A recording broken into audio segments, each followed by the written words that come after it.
Saludamos al doctor Alejandro Vanegas, experto en Derecho Penal, Constitucional y Societario, y le damos la bienvenida a Un Café con JJ. Doctor, ¿me escucha? Buenos días, sí, muchas gracias. Estoy para todos los distinguidos periodistas que están en el estudio. Gracias, doctor. A ver, doctor, el problema del combate a la inseguridad pasa solamente por las leyes, por quienes administran las leyes, o a lo mejor es algo que no estamos viendo nosotros los comunicadores. No, en absoluto. La norma no detiene la dinámica de la destrucción social como consecuencia de otros factores exógenos que tienen que ver con la extrema pobreza, la pérdida de valores, el desempleo, la deserción estudiantil en etapas de estudio en la secundaria y universidad, esta población entre 15 y 22 años que ni estudia ni trabaja y que genera lógicamente un problema social muy grave en provincias como Pichincha, Guayas, Esmeraldas, Manabí, Azuay, Cañar, que están plenamente identificadas. A eso se suma severos problemas en cuanto a la cultura ecuatoriana, que lamentablemente no está preparada para este tipo de abandono de jóvenes, producto de la migración, producto de hogares destruidos, etcétera, y que abonan permanentemente a contaminarse con las actividades que están vinculadas a la delincuencia organizada, a la delincuencia común y al narcotráfico. Bien, si no es efectivamente un tema de leyes o su aplicación, y es un tema de carácter social, con lo cual coincido plenamente con usted, porque sí, la pobreza, por ejemplo, es un factor detonante. ¿Qué salida tiene el tema de la inseguridad? No sé, estamos a lo mejor en la cresta de la ola, pero ¿qué salida le ve usted, doctor Vanegas? Mire, en el año 1998 se redactó la Constitución de Riobamba, de esa Constitución. En esa época, nosotros con el apoyo de la Casa de la Cultura Núcleo del Guayas y de distinguidos legisladores y políticos, presentamos un ensayo académico de reforma constitucional para romper los candados constitucionales en 1998. Ese ensayo académico de nuestra autoría intelectual fue puesto a consideración del país y fue uno de los pilares para que se convocara la Asamblea Constituyente del año 2008, que dio como resultado una nueva constitución. El objetivo del legislador constituyente es fortalecer el Estado de Derecho a través de instituciones confiables, transparentes, sólidas. Desafortunadamente, en un periodo de tiempo muy corto, entre el año 2008 y el año 2022, se ha vulnerado el objetivo social de mantener un sistema confiable, y mientras no haya un sistema confiable, las instituciones pierden credibilidad y son fácilmente permeables por actividades ajenas a la seriedad, actividades ilícitas, enriquecimiento ilícito, no justificado, lavado de activos, contaminación de grupos de narcotraficantes y todo lo que significa el deterioro de la institucionalidad, que en mi opinión personal ocurrió sobre todo con la activación de lo que conocimos en el Ecuador en el año 2018 como el Consejo de Participación Ciudadano de Transición, que objetivamente y subjetivamente es el responsable del deterioro y terminación de la institucionalidad democrática en Ecuador.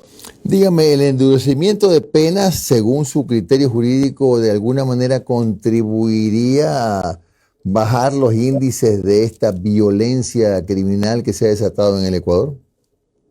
No, desde el año 2001, 2002, he venido analizando el problema desde el punto de vista académico. Sostengo que el endurecimiento de penas no soluciona el problema de la criminalidad ni de la actividad criminal violenta.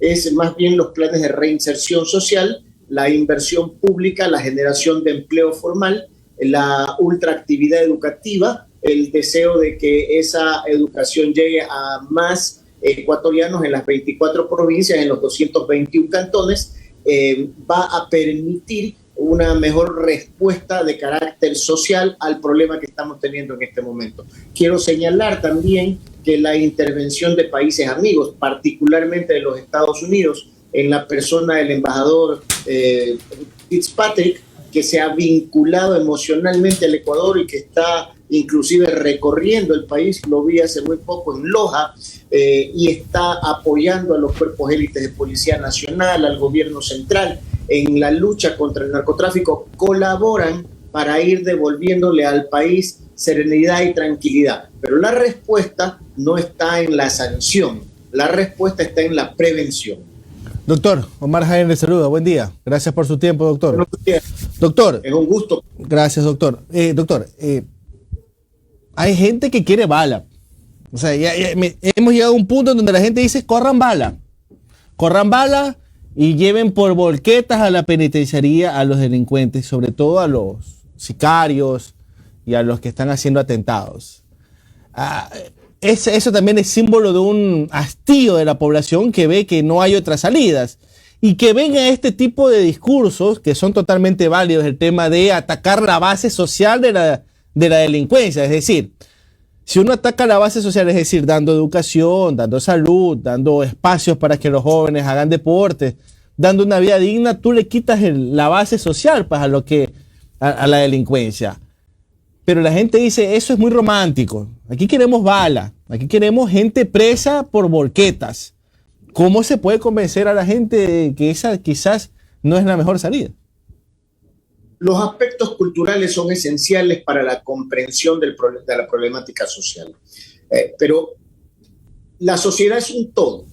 La sociedad tiene que confiar en el sistema. Si el sistema no es confiable, entonces lamentablemente no existen referentes académicos, morales, éticos, jurídicos, médicos, economistas que puedan brindarle al país la guía que necesita una nación para entender el sendero por donde debe caminar para encontrar la paz. Yo quiero hacer una breve digresión en este análisis y citar con el debido respeto para ustedes lo que significa tener grandes valores humanos.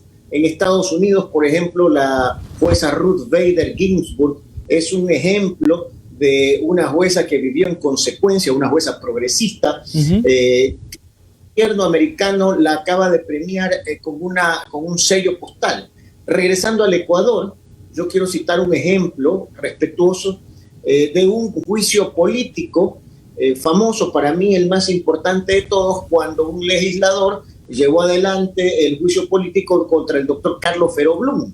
Y el doctor Carlos Feró Blum, en un acto de dignidad y de respeto a la nación, aceptó el resultado del juicio político para que la gobernabilidad continúe y que la gobernanza no se afecte.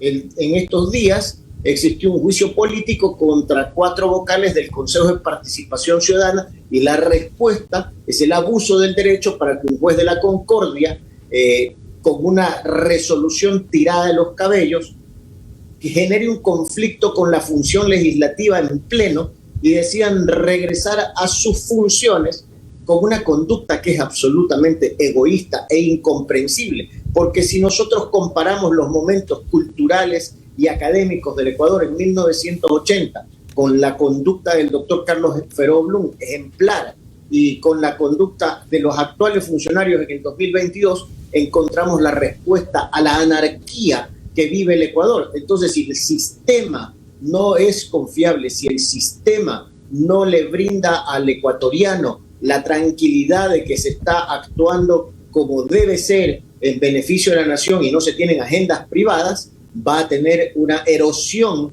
de la confianza y entonces van a haber reacciones como la que usted ha señalado.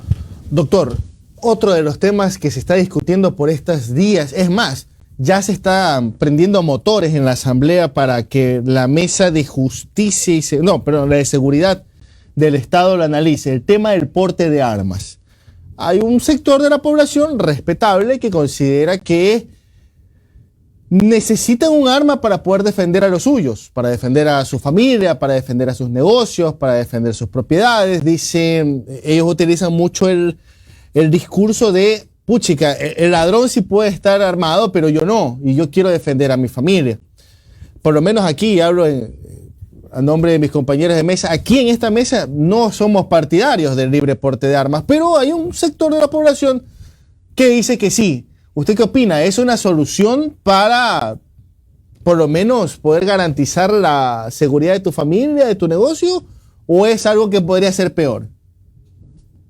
En lo personal, desde el punto de vista académico, una regulación de porte de armas libre podría producir una escalada de la violencia, porque culturalmente la persona que se siente afectada va a querer tomar justicia por mano propia.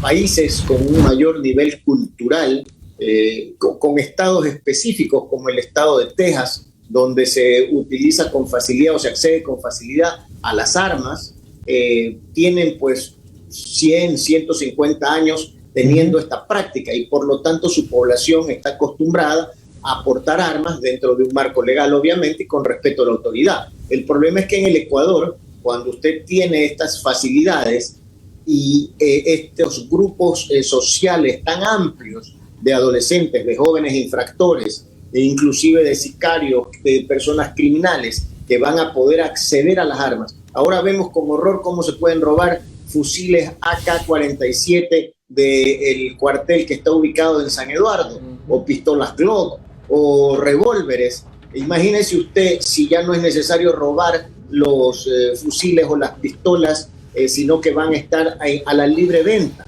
Este es un tema peligroso que pudiera aumentar esta etapa de violencia que está experimentando el Ecuador. Doctor, buenos días. Noris Arroyave le saluda. ¿Existe una crisis institucional y de confianza en el sistema judicial en el país? ¿Usted considera que estamos atravesando una crisis? Mire, estamos atravesando una crisis política nacional que involucra a todas las funciones del Estado. La función judicial efectivamente vive en una crisis desde hace 50 años porque es materia del alcance de las uñas largas de la política, y como consecuencia de aquello se desorienta la carrera judicial y la función judicial empieza a convertirse en un botín político en distintos periodos. Lógicamente que en la última etapa puedo observar desde el punto de vista académico que no es posible que el presidente del Consejo de Participación Ciudadana le devuelva la terna al presidente de la Corte Nacional para designar al vocal, que a su vez debería ser el presidente del Consejo de la Judicatura. Y esto, que parece un trabalenguas, es una realidad nacional. Entonces, un hombre como yo, que va hacia los 55 años de edad, que tiene 36 años trabajando, que se ha dedicado a escribir y a litigar en el ámbito privado, no soy político, soy un académico, me sorprende la facilidad con que actúan las personas responsables. A mí no se me ocurre imaginar un Alejandro Román Armendáriz capaz de tener una actividad de esta naturaleza en sus responsabilidades, violentando a las instituciones, claro, por una agenda. Le preguntaba esto porque la crisis de la función judicial debilita el Estado de Derecho, y al debilitarse todo ese Estado de Derecho también se le da mucha mayor cabida o facilidad de penetración al crimen organizado, por ejemplo. Entonces tenemos a una ciudadanía diciendo: el problema es que faltan leyes más duras. ¿Por qué? Porque tenemos un Estado de Derecho debilitado. Y por otro lado tenemos políticos que se amparan en ciertas leyes o ciertas medidas y acciones de protección para no cumplir o no acatar leyes y órdenes que ya han llevado un debido proceso. Entonces estamos en un país de pronto en el que cada quien decide cuándo sí acoger algo y cuándo no.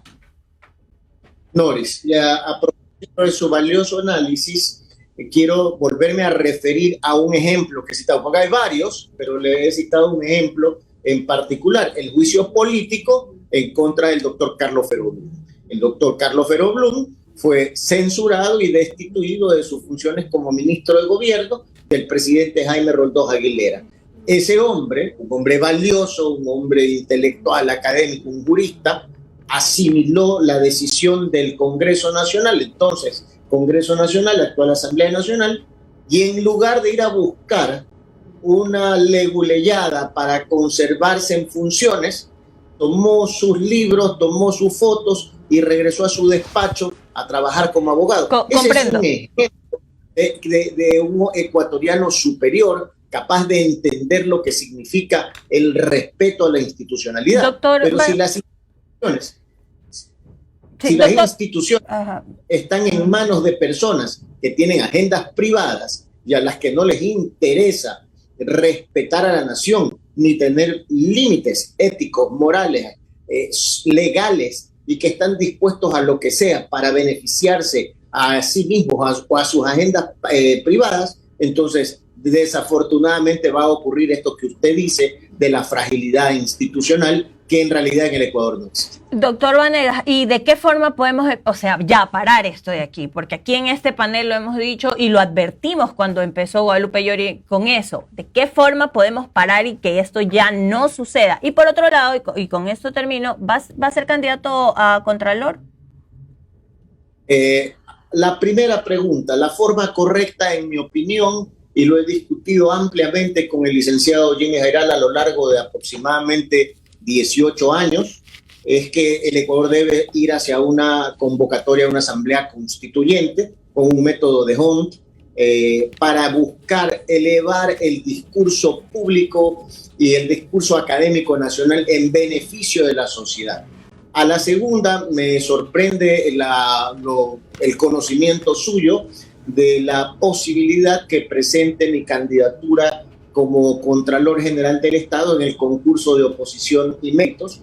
En el caso particular, pues mi edad, voy a cumplir 55 años de edad, mi hoja de vida académica, que incluye el título de abogado, doctorado, 9 títulos académicos superiores, hablar inglés, alemán, español, haber llevado una vida con probidad notoria, no tener ninguna inhabilidad, ha permitido a sectores cívicos de la ciudadanía plantearme la posibilidad de participar en el concurso. Pero quiero señalar a usted y por su digno intermedio al panel que nos acompaña, que estoy lejos de avalar una cuasi anarquía que vive el Consejo de Participación Ciudadana, poniendo mi nombre a disposición de un concurso que tendría objetivos de naturaleza política y no cívica. Mi línea de conducta, Noris, y es una línea de conducta muy clara que la he vivido a lo largo de mi vida, es católica. Yo soy un devoto de San José María Escrivá, soy, con un sentido, si estuviéramos en Estados Unidos, sería un demócrata, y absolutamente progresista, en cuyo caso quiero decirle que el rigor académico, la rigidez de conducta, el respeto a la ley, el respeto a mis opositores, el respeto a quienes confían en mí, tiene que ser siguiendo una línea absolutamente correcta y estricta. No tengo agendas privadas, ni tengo aspiraciones a mi edad por vanidad de participar en una función pública que requiere de credibilidad, transparencia y honestidad. Gracias, estimado doctor Alejandro Vanegas, por estos minutos de su tiempo. Que tenga usted un buen día, un abrazo. Hasta luego, querido amigo mío.